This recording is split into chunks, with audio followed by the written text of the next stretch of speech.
Welcome to the GCN Show. Welcome to the GCN Show. From the mountain province in the Philippines, welcome to the GCN Show.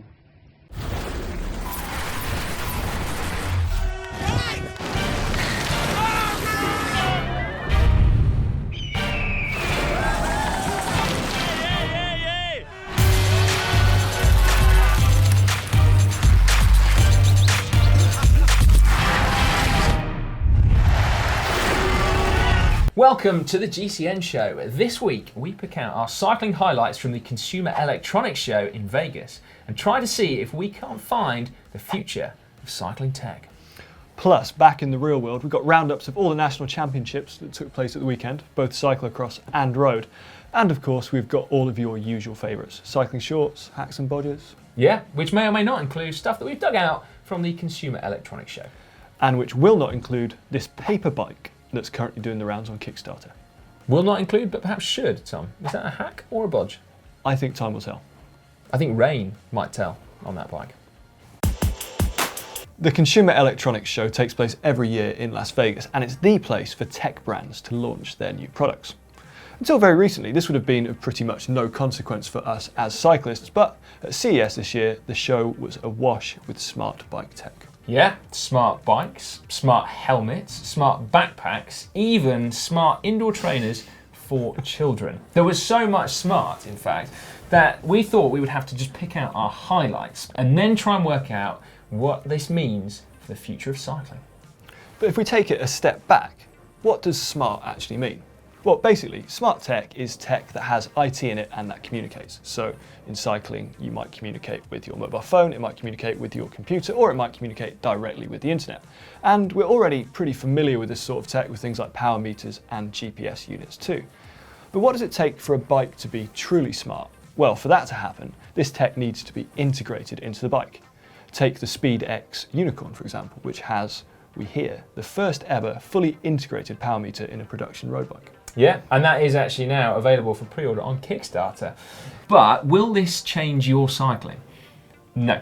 As Tom said, the tech already exists, but definitely the good bit is that it should make your bike significantly neater and indeed make it cheaper. Although there was actually a smart bike on display at the CES from LeEco, which had built-in laser beams on your handlebars. How cool is that? Who wouldn't want laser beams on their handlebars? Bzzz, bzzz. What about a smart helmet then? Well, the Coros Lynx is a helmet that has built-in bone-conducting headphones. These bone-conducting headphones link up to your phone, so you can take phone calls on the go and listen to your music while you're riding along. And for some people, I think this is definitely a huge step forward. Yeah. But in my opinion, definitely not one for group rides. You don't want someone loudly taking a phone call while you're trying to get to the cafe. No, definitely not. But as you say, I can see the benefits of that one. Now, moving on, smart fitness is clearly big business. The CES was stacked with it, and there's been a lot of investment in this arena. Polar debuted their new smartwatch, which is the M600, and then Garmin also had a couple of new additions to their Phoenix line. Personally, for me, this isn't going to replace an onboard computer, but I can see that for people like, multi-sport athletes, like triathletes, then it does make total sense. You go for a run, you go for a bike ride, you go for a swim, and it's all on the same device. And from triathlon, we're going to take a rather more sinister turn to this. This is the Body Track, and it's an earpiece that measures your body temperature and your heart rate, communicates that data to a remote analytics program. The manufacturers actually say that it's already being used in pro cycling.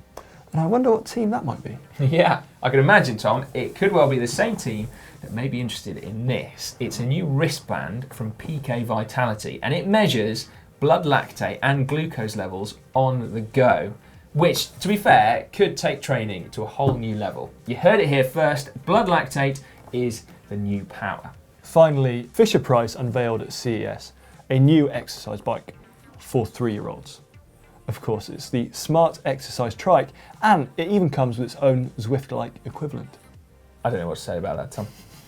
Now, I imagine all this smart tech is going to be getting a significant portion of you guys, well, slightly irritated. Your blood may be at boiling point. So, we're just going to leave this photo here, just to kind of soothe the soul a little bit. You could tell if their blood was at boiling point if they had one of those monitors on, couldn't you? You could just monitor the exact level of suffering. It's time now for hack/bodge of the week. This is my favourite section. Let's get started with this one from Dominic. And Dominic said he saw the fruit bowl on the last GCN show and thought that we might like this. It's a coffee table. It is built from some old rims. Look That's at very that. cool. Ah, recycling bits of bike to make furniture. Amazing. Good work, Dominic. That is a hack. And, by the way, I've got to add this in. That fruit bowl made out of chains last week that we said, wouldn't it be great if someone actually sold that? Apparently they do. That is actually a fruit bowl that has been bought from the charity shop Oxfam, and it's available in the UK and Australia. So there we go. Another GCN hack that is so good it is available for sale. Yeah, as in it's just actually bought, so it's not really a hack. Anyway, there we go. Another little point. Nice try. Right, moving on to Gray McDougall. This is, I just don't even know what to make of that. I think that's got to be a bodge, but it must be enormous. It's a soft ride bike, so we've got that like huge I-beam suspension thing, but then look at the handlebars. Where have they even come from? I'm going to give that guy a hack. Just like, look at the job he's done coordinating the bar tape all over the bike and the rear wheel. Yeah, you've got to say that's good commitment to style. I thought it might not be style that I agree with, but you know, that's not style is personal, isn't it? I thought the snowman in the photo was hanging off his bars, but it's not, is it? It's part of the garden. Elan Goldbaum sent a during ride chain cleaner in on Twitter, and I think that is a hack, but I've got certain reservations about it because it looks like a wire brush going over your chain during a ride, and personally I don't need any more resistance on my bike. No, I admire the intention, but it's also cleaning the wrong bit of your chain. If you just clean the outer plates, you really want to clean the middle bit, don't you? But yeah, fair enough. Good idea. An idea with merit. Back to the drawing board though. Right, Tom Reventas sent this in. It's a mailbox in Austin, Texas. How cool is that? What an excellent use for an old bike. It's a carbon fibre bike, I think. Yeah, quite an elaborate mailbox stand, but I like it. Hack from me. It's a hack from me. Now, Dan on Twitter sent this one in. Oh my word. He said, bike too big? No problem, just flip the stem. And he doesn't mean flip the stem as in point it up, he means flip the stem as in point it back. That's I don't terrifying. know where to start with that. No. Restricted steering, quite significantly. Maybe don't try that at home. Maybe there's a new category, hack, bodge, nightmare. Yeah, that's just awful, isn't it? Proper bodge. Right, this one we thought was really quite cool. It's sent in by E. Bigarella. I'm sure that's probably not your real name, but he has a problem that a few of us, I'm sure, will have experienced, which is where you screw on the valve at the head of a pump to your inner tube, and then when you unscrew it, it pulls a whole valve core out, therefore deflating your tyre in less than a second. And so he has modified a pair of tyre levers to actually be able to tighten up his valve cores. Who thought that was a job you needed to do in the workshop? That is a very cool thing. He also gave a pro tip, which was to add thread lock to your valve cores before you put them back in. Yeah. Apparently then your pump won't pull them off. Ace hack there, E. Bigarella. Double hack. Now make sure you keep your hacks and bodges coming in. As Tom said, we really do love checking them out. So submit them via social media using the hashtag GCNHack. Dom has just chosen one tweet this week, and it's not even a tweet, it's an Instagram post by Alberto Contador, who is riding his brand new Trekker around his very nice open plan kitchen whilst being chased by his dog. Now you see, that's why you don't need a Fisher-Price exercise trike. Like, just do what Contador's doing, ride around your house. Get your dog to chase your child around your kitchen. Yeah, if it's a friendly dog. Yeah. It's now time for cycling shorts. Cycling shorts now, and we're going to start with some inspirational news, particularly for our Matt, who actually celebrated his birthday last week. Because the Frenchman Robert Marchand has just ridden 22.47 kilometres in 1 hour to set a new hour record for the 105-year-old plus category. That's pretty cool, isn't it? Now, unfortunately, Robert couldn't beat his previous mark of 26.7 kilometres that he set when he was a sprightly 100-year-old 5 years ago. Now, he puts his longevity down to lots of fruit and veg, not too much coffee, and an hour of indoor training every day. That's quite punchy, that, isn't it? That's incredible. Congratulations, Robert. That is genuinely an inspiration. In more excellent cycling news, also from France, but not entirely connected to Robert Marchand, the city of Paris has declared 2017 the year of the bike. This is excellent news. It's going to involve an increase in funding for cycling infrastructure in the city, and cars are going to be banned from certain key areas. That is great, isn't it? Paris has actually, I was reading, seen a 30% reduction in private car use in just the last few years. So things are definitely moving in the right direction over there. Right, moving on to pro racing now. 2 World Tour teams debuted their 2017 race kits just last week. Now, unfortunately, that did mean that they were too late to be judged by Dan and myself in Hot or Not last week. Perhaps that was tactical. I imagine it was. So we're going to extend the same courtesy to you. Firstly, formerly Giant Alpecin, now Sunweb. Tom, Hot or Not, what do you think? Hot. I think the black stripes look good. I do. I think that looks really cool. And then we've got the UAE Abu Dhabi team. Hang on a minute, sorry. That's the same team. We have a different photo. No, that's the UAE kit. Ooh, awkward. Right, well, hot or not, Tom? I'm going to say hot, especially given the fact they didn't exactly have much time to design it. Yeah, I'm not sure that's a classic, but it's got to be said that it definitely is not bad. I'm going to give it the benefit of the doubt and say hot. Sticking with hot or not, last week we did say we kind of thought that British champ Adam Blythe was pushing it a little bit with his white shorts setup. And it turns out that we needn't have worried because Adam, thank you for this Adam, actually has black shorts as well. Yay, there we go. Although he did point out in his Instagram post that Cipollini wore white shorts and therefore they are cool, which I don't think you can argue with that logic. No, that definitely makes sense. Well, yeah, fair point, Adam. Right, now, some sad news that we didn't have time to put into the show last week, but definitely need to mention, and that is that the Belgian star Gianni Meersman has been forced to retire from the sport at just the age of 31. He was undergoing a routine medical a few weeks ago and discovered that he had cardiac arrhythmia and indeed scar tissue on his heart, which means that if he was to carry on as a professional cyclist, he could end up putting his life at risk. Yeah, Gianni will certainly be missed from the pro peloton, but at least he did get to make this decision on his own terms. Absolutely, yeah. Sorry to hear that, Gianni. Anyway, moving on to something slightly more positive, over in the USA, and a GCN viewer brought the Physical Health Investment Today Act to our attention. FIT, for short. Yeah, FIT. Anyway, this act, if it becomes law, could allow people to take certain tax deductions for physical equipment and indeed services. So basically, bikes. How cool is that? Cheap bikes. Now, if it does come into law, then that would line up with other schemes around the world, like the one in the UK, where basically people get discount bikes.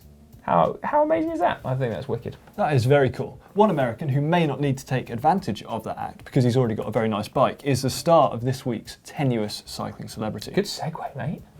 It's rap star Gucci Mane, who Simon hadn't heard of. Here's his post, definition of a rider, #WizOp.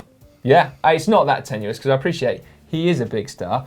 And Gucci, if you fancy doing a rap for GCN, you would be more than welcome. Imagine if we get like a GCN show rapped intro from Gucci Mane.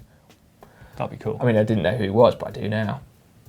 I'd welcome that. We've all at times had to wait for a mate that's late for a group ride. Competition time now, and we were able to announce the very lucky winner of the Haute Route competition, where you get to ride a Haute Route event of your choice. And in fact, bring a friend along with you. And the winner is Jules Doyle from Hong Kong. Congratulations to you. You and a friend, a very lucky friend, are going to be heading over to the Haute Route of your choice. That's super cool. I can't believe I didn't win again, mate.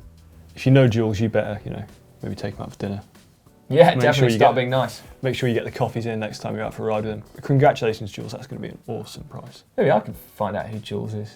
Just try and befriend him quickly. Hey, It's Jules, a how you long doing? way to fly, so. Yeah. Racing news now, and it was National Championship weekend. Road in the Southern Hemisphere and cross in the Northern. Yeah, let's start with road first, shall we? And BMC rider Rowan Dennis retained his national title in Australia in the TT Champs, although Katrin Garfert went one better. She took the women's time trial title and then took the road title just a couple of days later. That's pretty cool. Very cool. The men's road race was won by BMC's neo-pro Miles Scottson. Now apparently, Miles fitted a bigger chainring to allow him to solo down the long descent to the finish. That's very cool. Yeah, that is ballsy pre-planning that. I like it. Certainly never did it myself. Maybe that was one of my many mistakes. In New Zealand, Rushley Buchanan won her 4th national title and Joe Cooper won the men's road race. Yeah, and cyclocross then now. In Belgium, Wout van Aert retained his Belgian national title, as did Sanne Cant. Got to mention as well to second place finisher in the women's event, Laura Verdonschot, who apparently rode herself to a pro contract with that result. So congratulations to you, that's brilliant. In Britain, Ian Field won the title by 34 seconds over last year's winner Liam Colleen, and in the women's race, Nikki Bramier was on dominant form as she powered her second consecutive win. Yeah, good to see her back from that injury earlier in the year. In the Netherlands, another rider it was good to see back was Mathieu van der Poel following his awful crash over the Christmas period. He took the title again, as did Marianne Vos in the women's event. And an idea of just how competitive that women's event was. Current world champ Talita de Jong could only finish 5th on the day. That's pretty tough, isn't it? That's very cool. And in the US, Katie Compton took her 13th. That's right, her 13th consecutive cyclocross national title. That is absolutely mind-boggling, isn't it? And one thing that I thought when I heard this news was that, can you imagine wearing the same design of cycling kit every day for 13 years? Because that's the reality of winning that national title. It's a good job that USA Cycling aren't too fixed on the design of that jersey, otherwise she could literally, imagine that getting bored of winning the national title. Anyway, incredible. What a problem to have. I'm bored of winning the national title. Yeah. I suppose you could always do an Adam Blythe or a Mario Cipollini and spice up your national champs kit with white shorts. Well, yeah, now there's a thought. As we've seen, perfect for cyclocross from world champions, past and present. Right, anyway, she took that title on a very slippery and snowy course in Hartford, Connecticut. And the men's event, in contrast, was a first-time winner, Stephen Hyde, who took victory there. But it was an absolute nail-biter. He suffered a broken rear derailleur on the final part of the final lap and had to sprint and coast his way.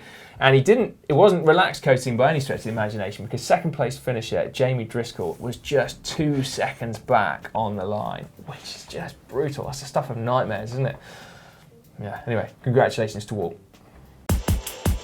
Caption of the week now, and this week's winner of a GCN Camelback bottle is Luke G.J. Porter, who gave this very clever caption, actually, underneath last week's photo of Fabio Fellini. He said, Trek's yoga coach has personalised the positions. Cat to cow is now Fellini to bovine. Fellini, feline, cat. Obviously a pretty tough week last week. It was. Still, congratulations. That is still GCN's bottle worthy. It's probably better written down. Maybe try that. It is, yeah. Yeah. There's a special award here for Jeff. Jeff, I'm afraid you don't win a bottle, but Jeff's comment was squirrel, and he then replied to it and said best caption, obviously. And it wasn't far off. Yeah, second place, Jeff. Squirrel! That's great. That is cracking. All right then, this week's caption photo for you to get your teeth stuck into and potentially win yourself a GCN bottle is this one of Marcel Kittel examining the front of his bike. I'm going to give it a go, Tom. Get us started, Si. Sorry, guys. Tell me again, how do quick releases work? That's one of your best efforts yet. That's not saying much, but thanks, Tom. I'll take that as a Now, compliment. of course, we do want you to try and beat it, if that's possible, because it was such a good caption. So leave your caption entries down in the comments below, and we'll pick a couple of our favourites next week. Comment of the week now, and as ever, there have been some brilliant ones underneath our videos, so keep them coming. We do love reading them. But this week, it's slightly different, because there is just one comment of the week that then sparked an entire thread of comments. You'll see what I mean. First up, Zach Snell was the original poster. I'm going to become lean in 2017, becoming a cycling machine, living my dream, and eating green. That was followed up by Destiny Sniping, who said, I'm keen. Then another one, making sure you're clean. You have a plan, it would seem. No need to make a scene, just join a team. Clementine. This is obscene. My car uses benzene. And clean your chain with kerosene. Just don't dope and keep clean. No, do dope, but flush it clean, and try not to be so vegan mean. Skip EPO and use tiger's blood, like Charlie Sheen. There we go. I think that's probably the first ever unofficial rap in the GCN comment section. Perhaps, what's his chops? Gucci Mane. It is, That's the one, Gucci Mane. Sorry, Gucci. I think our rendition of it was a convincing argument for Gucci Mane to do the GCN rap if it ever happens. Yeah, but if for us not to if do he it. needs some inspiration, there we go. The GCN commenter rap is a thing. That was cool. Coming up on the channel this week, on Wednesday, we've got some training videos for you. On Thursday, we've got riders to watch at the Tour Down Under, plus a few ways that every city should be more like Copenhagen. And on Friday, it's Ask GC Anything. Saturday, our pro bike is another presenter bike, and it's Tom's Canyon cyclocross bike. On Sunday, it is the first GC unboxing of the year, and it is a big one, a proper big one. And then Monday, we are back in the workshop for another Maintenance Monday video, but we also have a real-time training session for you as well, so check that out. Oh, and then Tuesday. From the Rose Parade in Pasadena, California, welcome to the GCN Show. It's time now for Extreme Corner, and this week we're back to cyclocross. We said that the USA National Championships was frozen and slippery. Before it froze, it was muddy and slippery, as this clip from USA Cycling shows.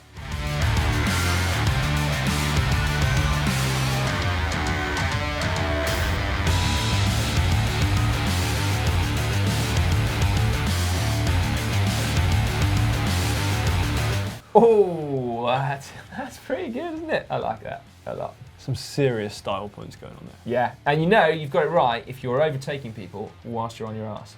Can't argue with that. Fantastic Unorthodox, but good technique. Yeah, indeed it is. Right, unfortunately, Extreme Corner, as ever, marks the end of the GCN show for this week. If you have enjoyed it, please do give it a like, as always, and make sure you subscribe to the channel. It's completely free. To do it, all you've got to do is click on the globe. To check out one of last week's videos, which is about 4 fitness building training sessions, click right there.